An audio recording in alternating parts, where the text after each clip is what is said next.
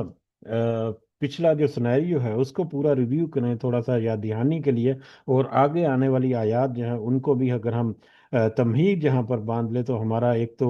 یہ پورا واقعہ جو ہے وہ کور اپ ہو جائے گا، اور اگلی آیات جو ہیں وہ بھی ہمیں سمجھنے میں آسانی ہوگی۔ اس سے پہلے تذکرہ ہوا کہ نجران سے جو ایک وفد ہے عیسائیوں کا، وہ نبی کریم صلی اللہ علیہ وسلم سے ملاقات کرنے کے لیے، مذاکرہ کرنے کے لیے، ان سے مکالمہ کرنے کے لیے آیا۔ ان میں تین سردار تھے، یہ سن 9 ہجری کی بات ہے۔ تین سردار جو ہیں ان کے بڑے بڑے، وہ ایک بڑی آبادی جو ہے نجران ہے، اور اس میں بڑے جنگجو لوگ اس میں، لیکن اس کے باوجود مسلمانوں کی سلطنت جب مضبوط ہو چکی تو اب ان میں یہ ہمت نہیں تھی، خاص کر فتح مکہ کے بعد اب کسی قوت میں ہمت نہیں تھی کہ وہ مسلمانوں کا کھل کر اس طرح سے مقابلہ کریں۔ تو اسی سلسلے میں، کیونکہ وہ مقابلہ تو نہیں کر سکتے تھے نجران کے جتنے قبیلے تھے، لیکن وہ نبی کریم صلی اللہ علیہ وسلم کے ساتھ مکالمہ کرنے کے لیے آئے، یا بحث و مباحثہ کرنے کے لیے آئے، اس کے علاوہ ان کی کوئی اور اوقات بھی نہیں تھی۔ تو بہرحال وہ تین سردار جو ہیں ان کے، وہ بھی اس کافرے کے ہمراہ 60 آدمیوں کے ساتھ آئے، اور انہوں نے ان کا مقصد کیونکہ صرف بحث و تکرار کرنا تھا، وہ مسلمان ہونے یا اسلام قبول کرنے کی نیت سے آئے ہی نہیں تھے، لیکن کیونکہ اب وہ مغلوب ہو چکے تھے تو لہذا کہہ لیں کہ ایک اپنی پوزیشن واضح کرنے کے لیے، یا اپنے آپ کو محفوظ کرنے کے لیے وہ نبی کریم صلی اللہ علیہ وسلم کی خدمت میں حاضر ہوئے، اور آئے تو آتے ہی انہوں نے رسول اللہ صلی اللہ علیہ وسلم سے الوہیت مسیح کے موضوع پر بحث کرنا شروع کر دی، کہ حضرت عیسیٰ علیہ السلام جو ہیں وہ بھی الہ ہیں، ان کی بھی عبادت اسی طرح سے کی جاتی ہے جس طرح سے اللہ تعالیٰ کی عبادت کی جاتی ہے، نعوذ باللہ۔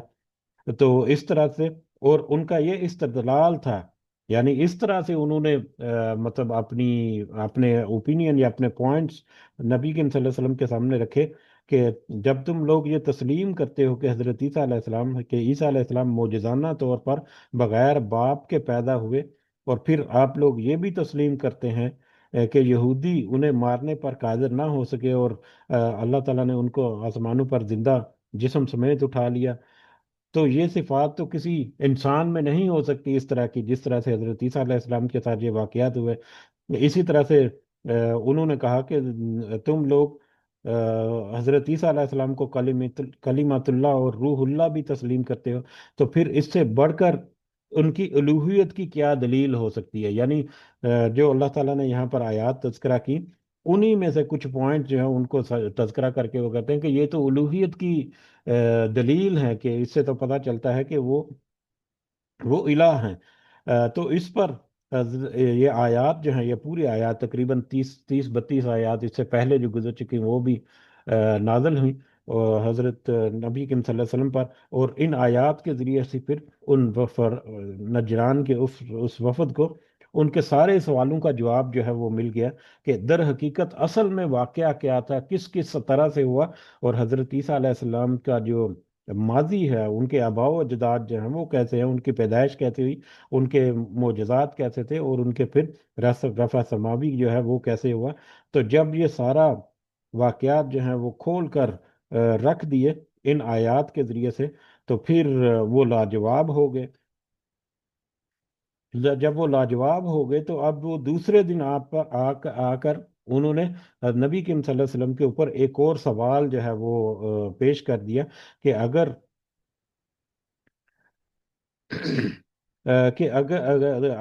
ایسا ہی ہے، اگر حضرت عیسیٰ علیہ السلام جو ہے وہ ان کو الہ نہیں کہتے، تو ہمیں یہ بتاؤ کہ پھر حضرت عیسیٰ علیہ السلام کا باپ کون ہے، کس کو پھر حضرت عیسیٰ علیہ السلام کا باپ کہیں گے؟ یعنی ان کا مطلب تو یہ تھا کہ ان کا کوئی باپ نہیں ہے تو کوئی نہ کوئی باپ تو ہونا چاہیے، کہ اللہ تعالیٰ نعوذ باللہ جو ہے وہ ان کے والد، اور اس طرح سے الوہیت کا وہ کوئی دلیل جو ہے وہ دے سکیں گے۔ تو